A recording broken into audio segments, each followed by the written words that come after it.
Hello, everyone. Welcome to the Carpenter's Desk. And today we'll be discussing what is the linchpin of Christian faith, the resurrection of Jesus.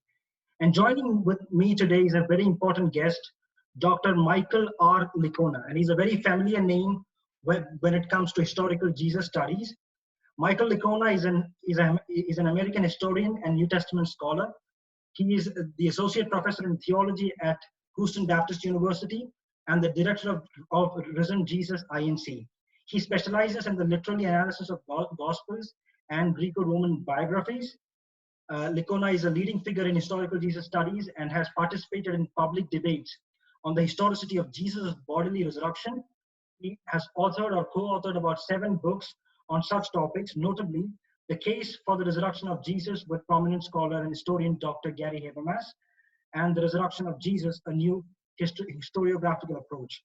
And we are very glad to have you with us today, Dr. Licona. Welcome. Well, thanks for having me. I appreciate it. Yeah, so we have a sketch for the conversation today.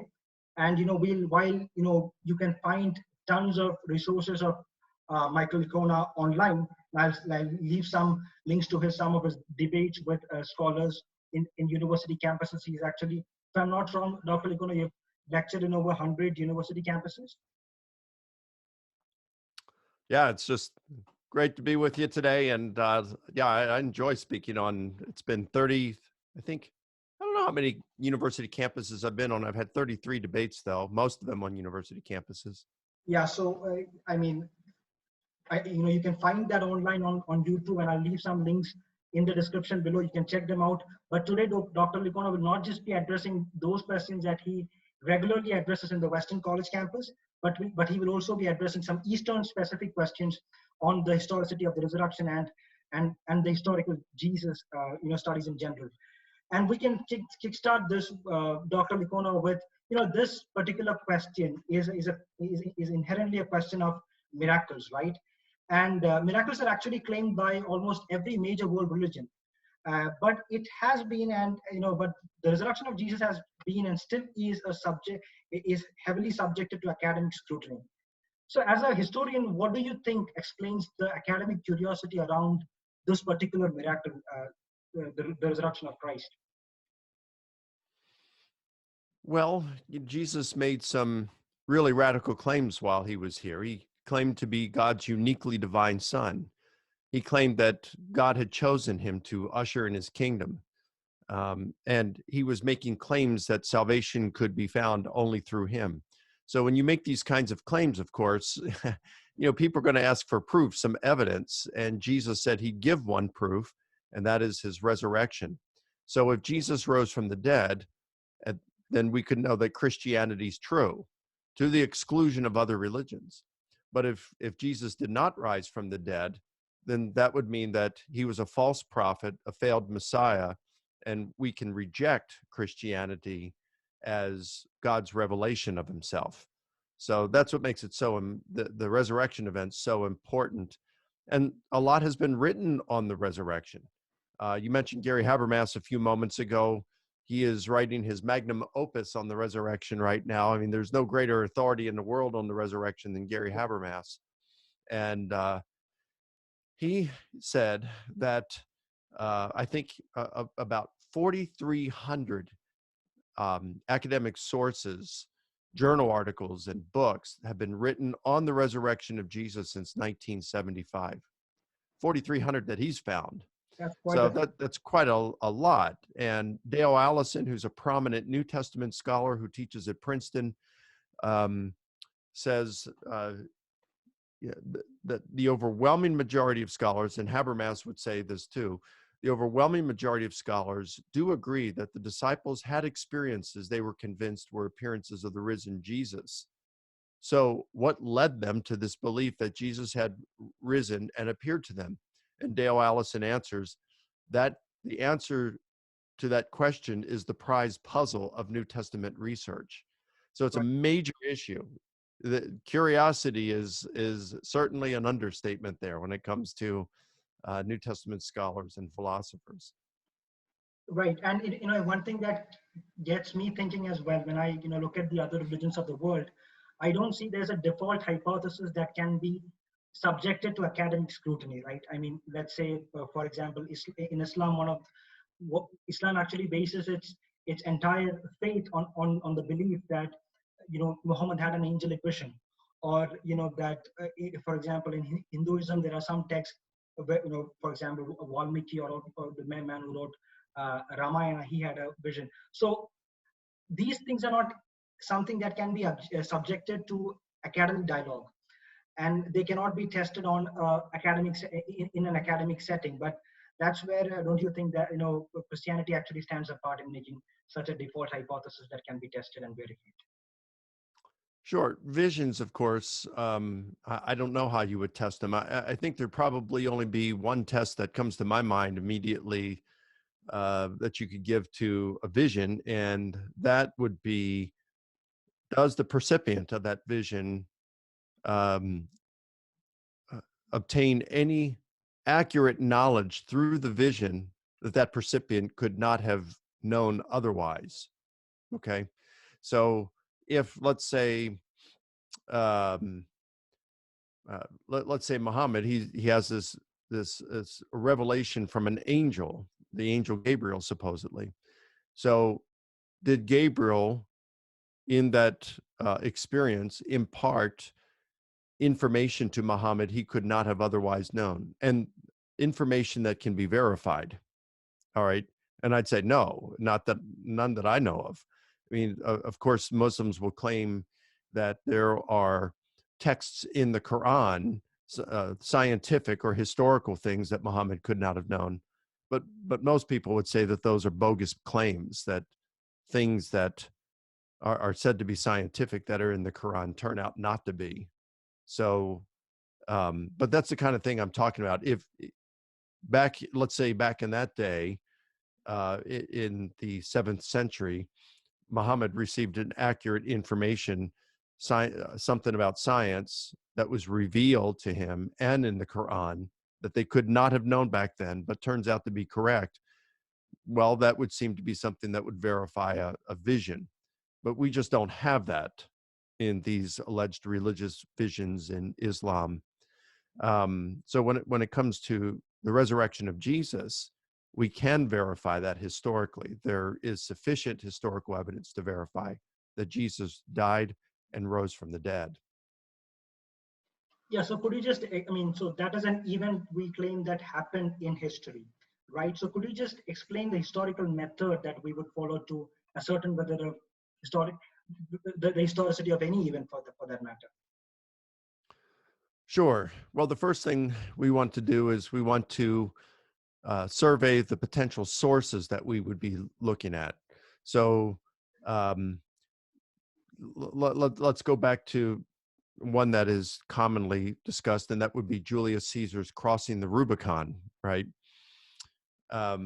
So Caesar's crossing the Rubicon in January 49 BC. What evidence do we have for that? Well, what sources are we looking at?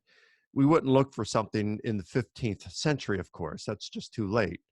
So we would look for earlier sources. We'd look at Caesar's commentaries, and things that he'd written. Does he say anything about it, or does he say anything that would lead us to believe that he crossed the Rubicon? What about other Romans who wrote in that period? Do they say anything? What did his enemies say anything? Did people who were unsympathetic to the source, did they write on it? So these are the kinds of things that we'd like. We want to look at the sources. Of course, we're going to prefer early sources. The closer to the event the source is, the better. If it's an eyewitness, that's even better.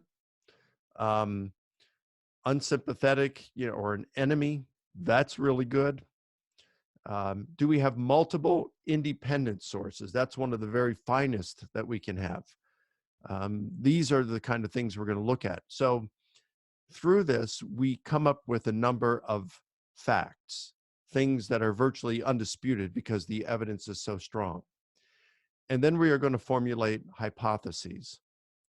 And then we are going to compare those hypotheses to see which hypothesis best accounts for the facts.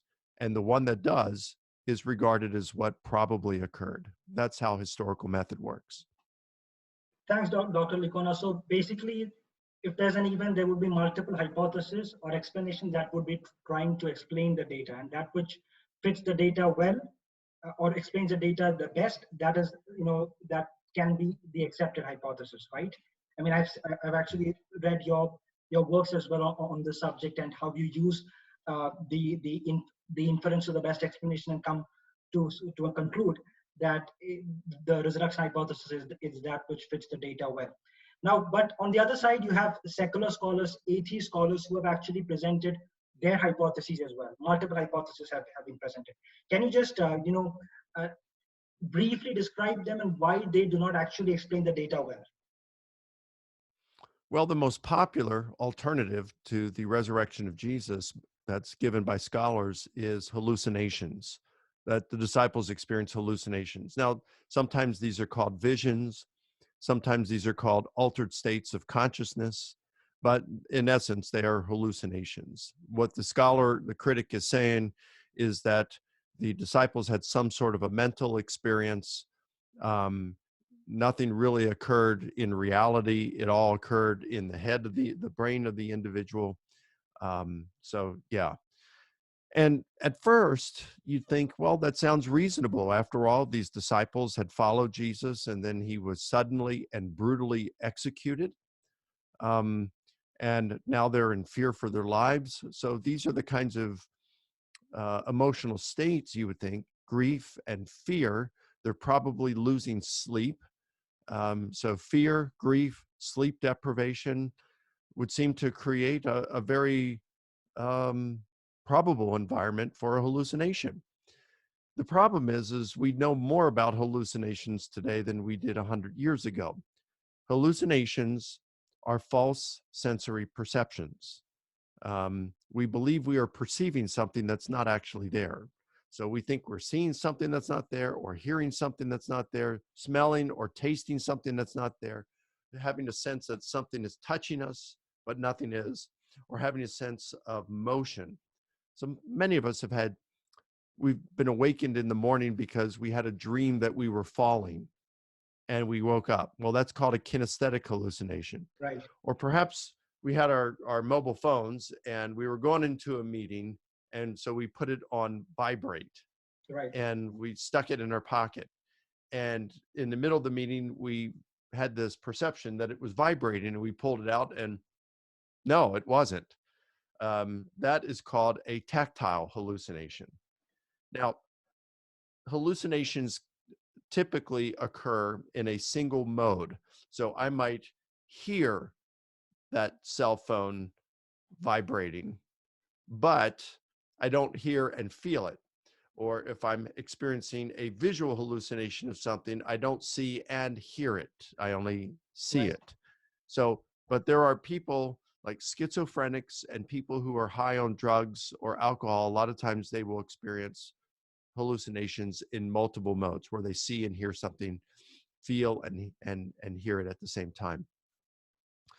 But unless you're high on drugs or alcohol, or you're schizophrenic, you typically only experience it in a single mode. Now, the group most likely to experience a hallucination are people grieving the loss of a loved one. Sounds right for the apostles, right? Well, only 7% of them experience visual hallucinations. Right. Of those who've been tested, senior adults who are grieving the loss of a loved one, like their spouse, only 7% of them experience a visual hallucination. Yet when you come to the disciples, 100% of them have these experiences. Not 7%, but an unthinkable 100%. And then, because hallucinations are occurring in the mind of an individual and they have no external reality, you can't share your hallucination with someone else. Right. So group hallucinations do not occur. Group illusions can occur, like when a family is driving down the road and the sun is shining and it appears that there is water in the road ahead. That is an optical illusion. That is a distorted perception of reality. but a hallucination as a false sensory perception. It's a false sensory perception. It's my false sensory perception. I can't share that with someone else. So it's like a dream. I couldn't have a dream that I'm in Hawaii, wake up, tell my wife, hey, go back to sleep, join me in my dream, and let's have a free vacation. Right. We can't do that. We might both dream we're in Hawaii, but we're not having the same dream. We're not participating in the same dream because that reality of which we're dreaming is fake. It isn't occurring. So group hallucinations do not occur. And yet we find a number of group appearances of Jesus appearing to groups of his disciples in the earliest tradition. Let's say in 1 Corinthians chapter 15, verses 1 through 7, at least three group appearances we find that appear there. And then we find others perhaps that are narrated in the Gospels. So number one, the percentage of percipients is too high at 100%, whereas the research only bears out 7% in people grieving the loss of a loved one. We have multiple group appearances of Jesus to his disciples, and yet group appearances would be, at the very most, extremely rare, but probably impossible. And the third, what about the appearance to Paul? Paul isn't grieving Jesus' death. He believed Jesus was a failed Messiah and a false prophet. So Jesus would have been the last person in the world that Paul would have expected to see or even wanted to see. Right. And then if we go with the evidence for the empty tomb of Jesus, hallucinations don't account for how the tomb got empty. All right. So there's let me give one more. Hallucinations, when someone experiences the hallucination of their deceased loved one, they don't in turn think that that person has, that if they went to the tomb or their grave, that the grave would be empty. They would think that that person has been raised spiritually. But yet, the earliest Christians believed that Jesus had been raised physically, bodily from the dead, leaving behind an empty tomb. And we have evidence that his tomb was empty. So all of these things argue against, it's evidence against the hallucination hypothesis. And that is the most popular hypothesis held by non-Christian scholars today. So yeah, you've discussed one, hypothesis in detail, and you've actually shown why it doesn't hold up. Now, what is the data that we have, Dr. Licona? I mean, what is the data that you're looking at? Can you just specify them, and then we can look, how the resurrection actually fits there? Sure. Well, as I mentioned to you a few moments ago, historians look for evidence that's early, that's rooted in eyewitness testimony, multiple independent sources, unsympathetic sources, things like this. Well, perhaps the earliest source we have is Paul's first letter to the church at Corinth. And in chapter 15, verse 1, he says, I want to remind you of the gospel message I had preached to you. Now, when did he preach to them? Probably around the year 51, when he established the church in Corinth. So he's writing this around the year 55. And he says, I want to remind you of the gospel that I preached to you when I was with you back in 51. And then he gives us an outline of that in verses 3 through 5. He says that Christ died for our sins according to the scriptures, and that he was buried, and that he was raised on the third day according to the scriptures, and that he appeared. So you got the death, burial, resurrection, and appearance of Jesus. And he appeared, and then Paul gives a list of people to whom he appeared. To Peter, to the 12, to more than 500, to James, to all of the apostles, and then Paul adds his own name to the list. So you have three individual appearances, to Peter, to James, and to Paul. Paul's an eyewitness, and Paul knew Peter and James, because if you look at Galatians chapters 1 and 2, right, he tells us how he went to Jerusalem 3 years after his conversion, and then 14 years later. The first time he met with Peter and James, the second time he met with Peter, James, and John. So he's getting this information from the eyewitnesses. So you have Peter, James, appearances to Peter, James, and Paul. And then you have 3 group appearances, to the 12, to more than 500, and to all the apostles. 3 group appearances. So this is pretty good. This is early. It's based on eyewitness testimony. And then you've got our Gospels. So the Gospel of Mark is probably our first Gospel. And I mean, we can go and unpack this further if you want, but the majority of New Testament scholars today would say that Mark, the author of Mark's Gospel, is Mark, and that Mark's primary source was the Apostle Peter. Right. So it's rooted in eyewitness testimony. You have the resurrection narrative there. And then you have John, and most scholars today do not think John, the son of Zebedee, wrote the Gospel of John. Right. I happen to think that he did, but most scholars don't. But most scholars do think that John's primary source was one of Jesus's apostles, someone who had traveled with him. So you've got John's Gospel that's rooted in eyewitness testimony, and he's got a resurrection narratives, and he narrates the appearances as well. And John's Gospel, of course, it's going to be based on John's testimony or an apostle's testimony. You've got Mark that's based on the testimony of Peter. So you got Peter, you got another apostle. Those are multiple independent sources. And then you have Paul. So, without even considering Matthew and Luke, for which we do have some independent sources for some of the appearances, especially, say, the appearance to the Emmaus disciples. So you've got these. So Luke could provide a separate one for resurrection appearance. So at minimum, you've got Mark, Luke, John, and Paul. You have 4 independent sources. Paul is writing extremely early. It's rooted in eyewitness testimony. All of these are rooted in eyewitness testimony. I mean, this is pretty strong stuff. Right. So that's how we get to evidence such as the disciples were claiming that Jesus rose from the dead and had appeared to them. Again, you can accuse them of something like lying or hallucinating or whatever, but the fact that they were claiming it, that Jesus died, rose from the dead, and had appeared, is pretty much undisputed amongst historians today. Now, of course, you're going to find a few who would deny it, just like you'll find a few historians who will deny something like the Holocaust occurred. Right. But the consensus among historians is that Jesus died, and that shortly after, his disciples, those who had known him, claimed that he rose and had appeared to them. Right. That is pretty strong stuff that you have already discussed. And I mean, just summing it up, you've already mentioned in your dialogue so far the data that he died, that he was buried, the tomb was found to be empty, and that the disciples at least claimed that they saw him. Right. So these, I believe, are the main data points that we have. Right. Yes.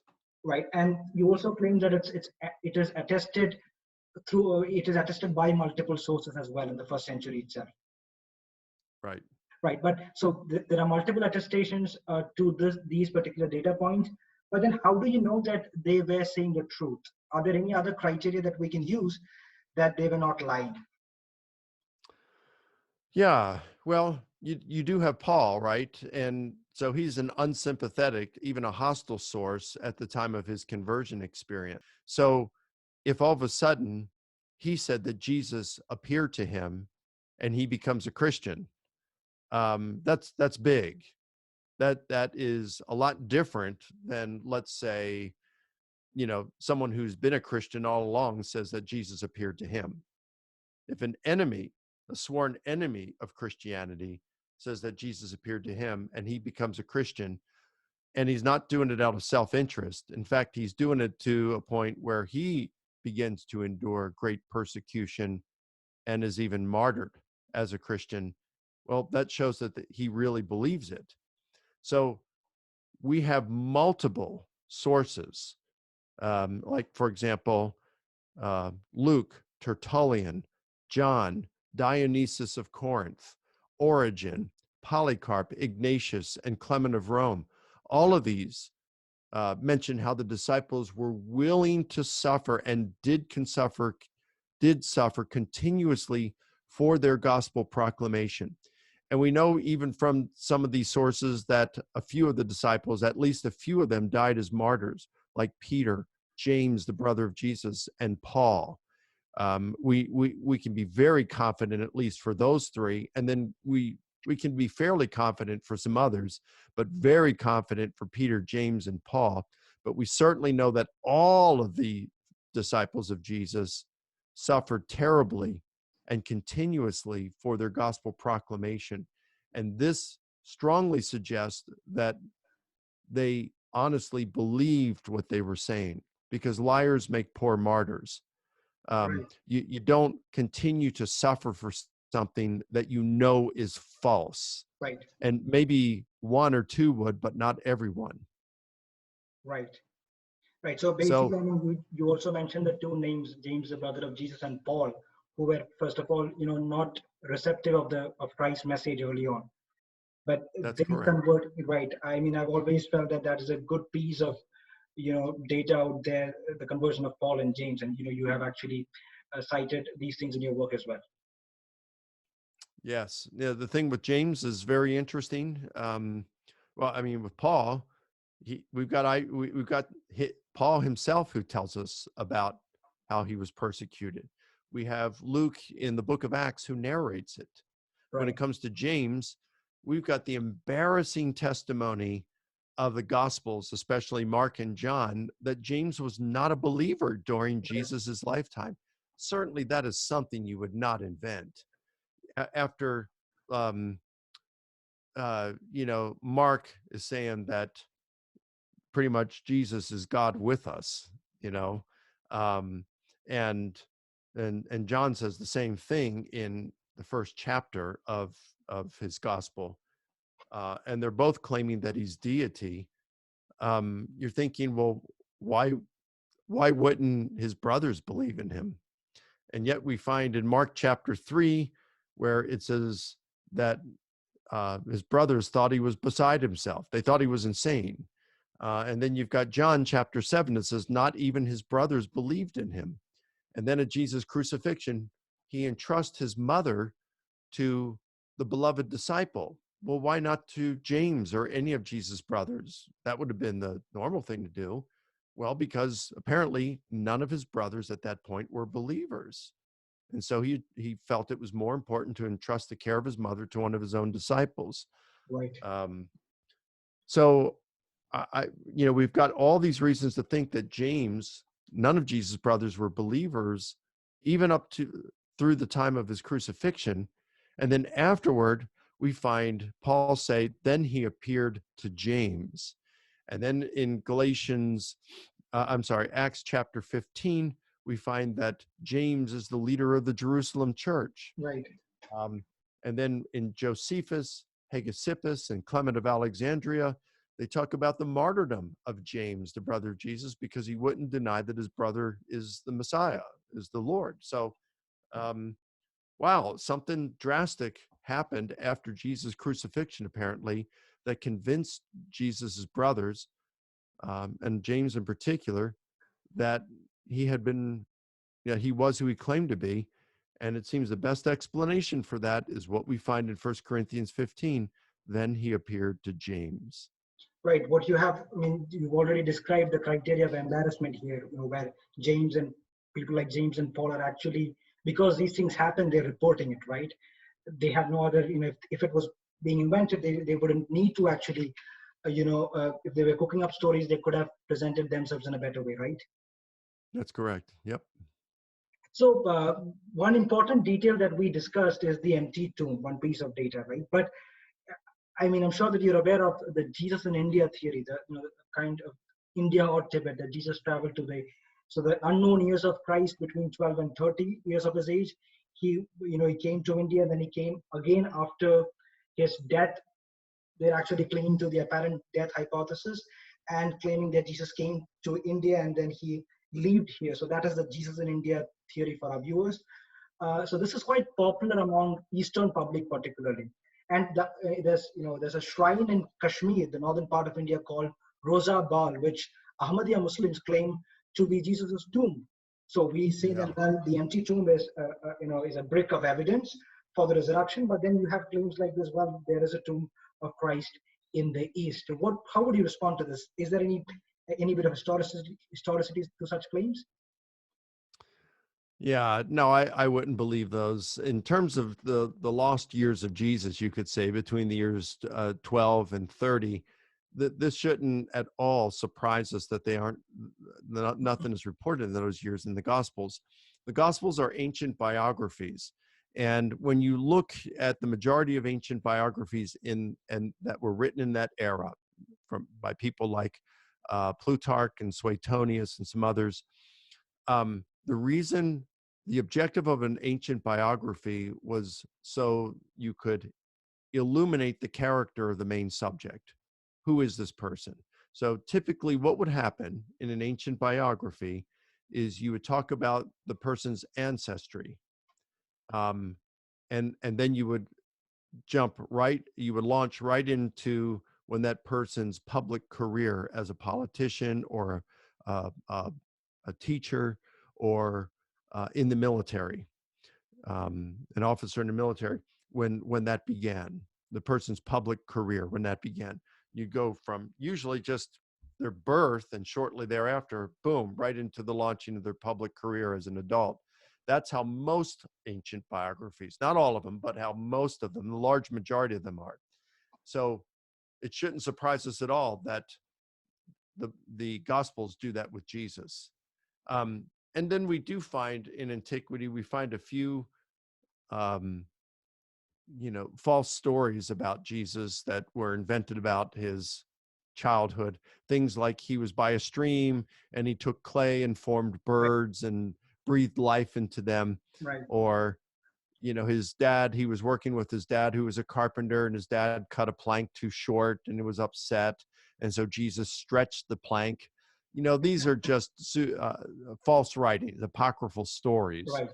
And about Jesus going to India, we really don't have any good evidence that he did during that time, during the years 12 and 30. We have no reason to think that he would have gone there. And of course, it would have been a massive trip. Now, in terms of Jesus surviving his crucifixion, which the Ahmadiyya Muslims do believe, this is based on a single report in the Quran, which was written 600 years Right. after Jesus' crucifixion. 600 years.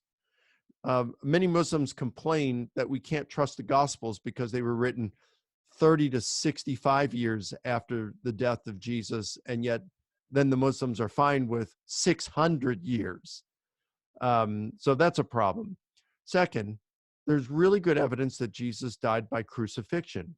It's reported in Paul's letters that are written within 30 years of Jesus' crucifixion. We find it in the oral tradition in 1 Corinthians 15, 3-7 that I mentioned. That can be dated to within very early time, less than 20 years after the crucifixion, and is rooted in eyewitness testimony of the apostles themselves. Jesus' death by crucifixion is reported by non-Christian, unsympathetic sources like Tacitus, Josephus, Lucian, Mara bar Serapion. So we have early sources, multiple independent sources, unsympathetic sources. We have Jesus' death by crucifixion reported not only by Paul, but also by all four Gospels. And I mentioned how Mark and John, at minimum, are rooted in eyewitness testimony. So you've got that. Historians prefer this sort of historical evidence over a single source that was written 600 years later. So this creates a serious problem for Muslims because the historical evidence points to the Quran being wrong. Okay, it points to Jesus dying. I could also give another argument. We can show that Jesus predicted his imminent death. Now, the Quran says that Jesus would die, but it says he's going to die. He's going to be killed when he returns, the second coming of Jesus. But so when I say imminent death, I'm meaning in the first century. So Jesus predicted his imminent death. We find it in the earliest gospel, Mark. We find it a recurrent attestation throughout all the gospels. We find it in John, so we also have multiple independent sources. Also, if Mark and John, if Mark is relying on the memoirs of Peter and John, if I think it was written by an eyewitness, but even if it weren't, and it's still rooted in eyewitness testimony of one of the apostles, you have multiple independent sources here. You've got Paul having Jesus predict his death when he's administering the Last Supper, the Eucharist. This is the blood of my covenant, which I shed for you. This is my body, which is broken for you. He's predicting his imminent death here. So we've got all these reasons for thinking that Jesus predicted his imminent death. Now, here's where it really gets difficult for Muslims. If Jesus did not die, and the Quran is correct in that way, in Surah 4, verses 156 and 157, when it says that God only made it appear that he died. Right. If Jesus did not die, and the Quran is correct there, then Jesus is a false prophet, because he predicted his death. And in fact, he said the scriptures required it. Right. And he was teaching them these things. So that makes him a false prophet, but the Quran refers to him as a great prophet. So the Quran in that case would be mistaken. The other alternative is that Jesus died as he predicted. In that case, the Quran is mistaken in Surah 4, which says that he didn't. Either way, the Quran is mistaken. So it is not a direct revelation from God. So not only do we have all the historical evidence that points against the Muslim, the Ahmadiyya, claim that Jesus survived his crucifixion, you've got all the historical evidence against it. We also can establish that Jesus predicted his death, and that creates a dilemma for the Quran, because no matter what happened, the Quran is mistaken. That's a problem. One other thing I'd add here. Jesus' apostles, as we established earlier, they reported that shortly after Jesus' death by crucifixion, that he rose from the dead and had appeared to them. This is undisputed that they were making such a claim, and that they were willing to suffer continuously and die for it establishes that they truly believed it.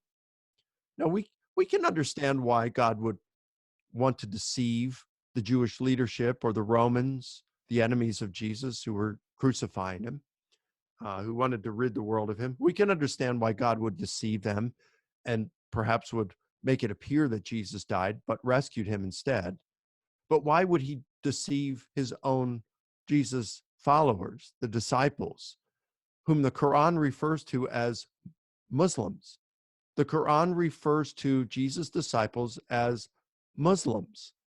So again, we can see why God would feel okay to deceive the enemies of Jesus, but why his followers?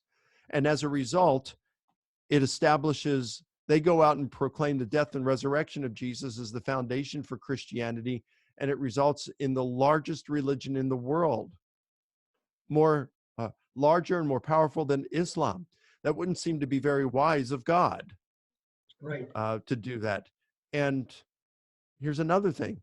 If God was willing to deceive the earliest disciples of Jesus, whom the disciples called Muslims, then how can a Muslim today be confident that he or she is not also being deceived by Allah?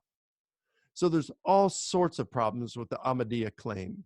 And to say that Jesus has some kind of a tomb in India is just beyond ridiculous in historical matters, because we have all the evidence that Jesus died, and the evidence suggests that he rose from the dead.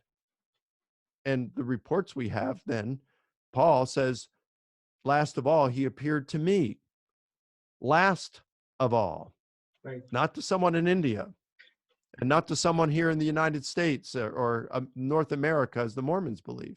Last of all, he appeared to me. And then he ascends to heaven. So I think it's groundless, any claim that Jesus went to India.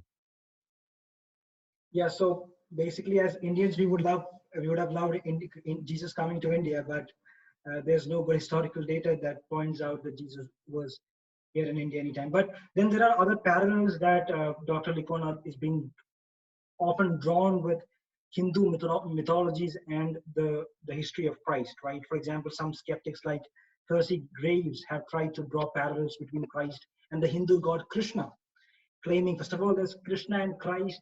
The names are also kind of similar. And further, they also claim that Jesus' death and resurrection was in some way copied from the story of Krishna. So there are a lot of such, allegations that Jesus' story has been picked up from existing pagan myths. So what do you think? Could Jesus' story have been borrowed from such Eastern myths? Yeah. Well, I would say the Percy Graves has been virtually, it's been largely, it's been universally rejected by scholars. The only ones who are really holding to it are internet skeptics who just don't even study this stuff. I think it was years ago that the Richard Carrier, who is an atheist historian, a pretty radical one too, one who even denies that Jesus ever existed. But I think it was he who wrote something that said that the Percy Graves book has been totally refuted. It's not credible. I remember several years ago. Now, if you're interested, anybody's interested in this, they can go to my website, risenjesus.com, and I have a refutation of Acharya S's book, The Christ Conspiracy. And she makes such a claim that the Christians borrowed from the Buddhists and the Hindus and the Freemasons. So what's laughable about this, the Freemasons, that didn't even come around until the 1800s. So, I mean, that's just ridiculous. But I contacted a Hindu scholar who teaches at Rutgers at the time, back in the year 2000, and a Buddhist scholar. I forgot where she teaches or taught at that time, and ran some of these claims that Acharya S., her real name was D. Murdoch. She has since passed. But ran these claims past them, and they said that her claims that the Christians borrowed from Krishna, that they borrowed from the Buddha, that these had no claims for authenticity within the actual Buddhist and Hindu sources. There was nothing there. In fact, I think it was it the Hindu scholar, I think, said that this woman ought to go back to Religion 101 and study these things. Now, I provide more details to this in my two refutations of her, the two articles, which are on my website, risenjesus.com. Generally speaking, though, more generally in terms of not Hinduism or Buddhism, but that the Christians borrowed from pagan myths, I do have a lecture on my YouTube channel. So if they do go to YouTube and then type in my name, Mike Licona, Licona, there is a lecture there. I think it's Did the Christians Borrow from Pagan Myths? So I do have some stuff on that there. But a couple things I could just say is look at who these earliest Christians were. They were pious Jews who were debating over matters such as whether Christians could eat meat that had been sacrificed to idols, whether Gentile male Christians needed to be circumcised, whether Jewish Christians needed to maintain the temple purification rites, whether Jewish Christians could even eat in the same room as Gentile Christians. Now, if you're going to have these kinds of debates over the minutiae of the Jewish law, are we really to think that these same Christians engaged in wholesale borrowing from pagan myths to form the foundation of their own beliefs? Right. Of course not. Second, you can find parallel details in just about anything. Many of us in the United States are familiar with the story about a plane that took off from Massachusetts early one morning, and after 10 a.m. in the morning, it flew into one of the tallest skyscrapers in the world between the 78th and 80th floors, killing everyone on board. Now, I'm not talking about 9/11. I'm talking about when the B-25 flew into the Empire State Building on July 28th, 1945. That actually happened. In fact, you can, if you do a search online, you can find photographs of the aftermath. It actually happened. Someone could say, well, that's 1,000 years from now, you could have a historian say, well, 9/11 it never happened. It was just modern mythologizing. What you had all kinds of clues to suggest that it was a myth. Well, what are those clues? Well, in the United States, who do you call when you have an emergency? 911, 9/11. What was the emergency? Well, we were having the greatest economic recession in the history of our country up to that point. And that was symbolized by the collapse of the World Trade Center buildings. The plane flying into the Pentagon was symbolic of the declining influence of the US government around the world at that time. And the plane that crashed in the Pennsylvania farm field was symbolic that all of this was impacting the average American. So you can mythologize anything because you can find parallel details in just about anything. I'll give you another really quick one. I was in South Africa a few years ago and given a lecture. Someone asked me about the same thing. And I said, most of South Africans are aware of a guy who was speaking against the government. He ended up going to prison, and he ended up getting released from prison later on and becoming the leader of the country. You know who I'm talking about? And someone said, of course, Nelson Mandela. And I said, no, I'm talking about Adolf Hitler. So you can find parallel details in just about anything. So you've got to show that there is a causal connection between these things, not just that there are some similarities. And I could go on and on and on with this. Anybody interested could go and look at that lecture to which I referred. Definitely, I'll just try to find them on the sources that you mentioned. I'll try to put that in the description box below. Viewers can check that out.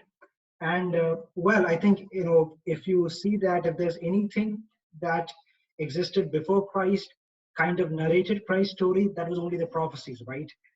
Correct. Yep.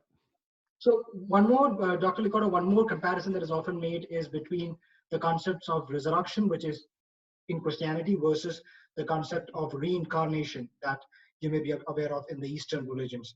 Do you think that it could be the case that Jesus reincarnated in a different body after his death and showed up? Well, Jesus never spoke of reincarnation, right? He talked about, like in Luke, I think Luke chapter 16, he gives the parable of the rich man and Lazarus. So the rich man dies and wakes up in hell. And Lazarus, the poor man, dies and wakes up in heaven. So you have no reincarnation. And he's talking about how, in this life, you had it really good. Lazarus had it bad. Now, in this afterlife, in heaven and in hell, things are just opposite. Jesus talked in Matthew and in Mark, like in the Sermon on the Mount, he says, if your right eye makes you sin, rip it out and throw it from you. In this case, he's talking about lust, because he just said, if a man looks on a woman to lust for her, he's committed adultery with her already in his heart. So then he says, so if your right eye makes you stumble, rip it out and throw it from you, for it is better for you to lose one of your body parts than for your whole body to be thrown into hell. There's no reincarnation, right? And so and Jesus talking about these things, count the cost. Everything that's talked about here by Jesus is you've got this life, and what you do in this life determines how you're going to spend eternity. And we find the same kinds of things that are talked about by the earliest Christians. Like in the book of Hebrews, it is appointed unto man once to die, and after this, the judgment. You've got Paul in Second Thessalonians that talks about the enemies of the gospel will face eternal destruction. There's no, you get a second chance at this, and a third chance, and a fourth chance, and a fifth chance. It's all, we've got this life, and what we do with God in this life determines how we spend eternity. Jesus spoke in this way, and so did his disciples, the earliest Christian writers. So I don't see, if Jesus rose from the dead, then there's no reason to think reincarnation. And Jesus, in the Gospels, after he rises from the dead, he says, now I'm going to my Father. There's no reincarnation of Jesus. It's, I'm going to my Father. I'm sending to my Father. We've got the ascension narrated in the book of Acts. So everything points to Jesus dying, rising from the dead, and then being exalted, glorified in heaven. No reincarnation for Jesus, no reincarnation for humans. Yeah, so even, you already discussed the evidence for the empty tomb as well in brief. So basically, if it was a reincarnation, he was coming in a different body, the corpse had to be there. So he was actually resurrecting, and it was not a reincarnation, as Dr. Licona has rightly pointed out. I'll close with one last question, Dr. Licona. There are many tall religious figures that have come and gone, right from Moses to Buddha to Muhammad to Ahmad, and there are a lot of such tall religious figures in history, and godmen. And in India, there is no dearth of godmen, divine men, so to speak. What is it that makes Christ unique, and why does he demand our attention? Yeah, well, even though Krishna would have been a god man, I don't think Muhammad would be considered such, right? He was like completely a human. Right. So what makes Jesus different, he was God incarnate. According to the Gospels, according to Paul, you have Jesus existed as God in the role of God prior to coming to earth. And then he took on a human body. And then he returned to his previous form and role. So while he was on earth, he was completely God, although he divested his role of God, and he even limited himself to some extent because he said he didn't know the time of the second coming, right? So, and Jesus wasn't everywhere at that point. So the Christian belief about God, it's a triune God, Father, Son, Holy Spirit. All three of these, you got three persons that make up one God. All right. One God who's manifested in three different persons. Now, that's something that for which is unique. We have no analogy. It's something that's 100% analogous to that. The closest thing, or one of the closest things I can think of, would be the Christian marriage. You've got, in the Christian marriage, it says the husband and wife, the two become one flesh. Now, that doesn't mean, we become assimilated in our body. We become one unit. All right. And then you've got, in the Christian marriage, it says the husband is the head of the home. So you've got an authority structure, and within this unit, it's one unit that's manifested in two distinct persons, and yet there's an authority structure. And it's the same thing within the Trinity, the God. You've got Father, Son, and Holy Spirit, yet the Father would be the authority there, the ultimate authority. Three distinct persons. So that'd be the closest that I could think of. Yeah, thanks, Dr. Licona, for that. So that comparison between Jesus and other figures of history. So this was a very cool discussion with you, Dr. Licona. We're very glad that you agreed to this and you were part of this conversation with us. Well, thank you for having me. I really enjoyed it, Asher. Yeah, and I'll actually leave some of the links to that Dr. Licona mentioned in this conversation. Also the link to his website, risenjesus.com, and some of his must-read books. I'll leave that in the description box below. Thank you, viewers. Thank you so much for joining in today. Thank you, Asher. God bless you. Bye-bye.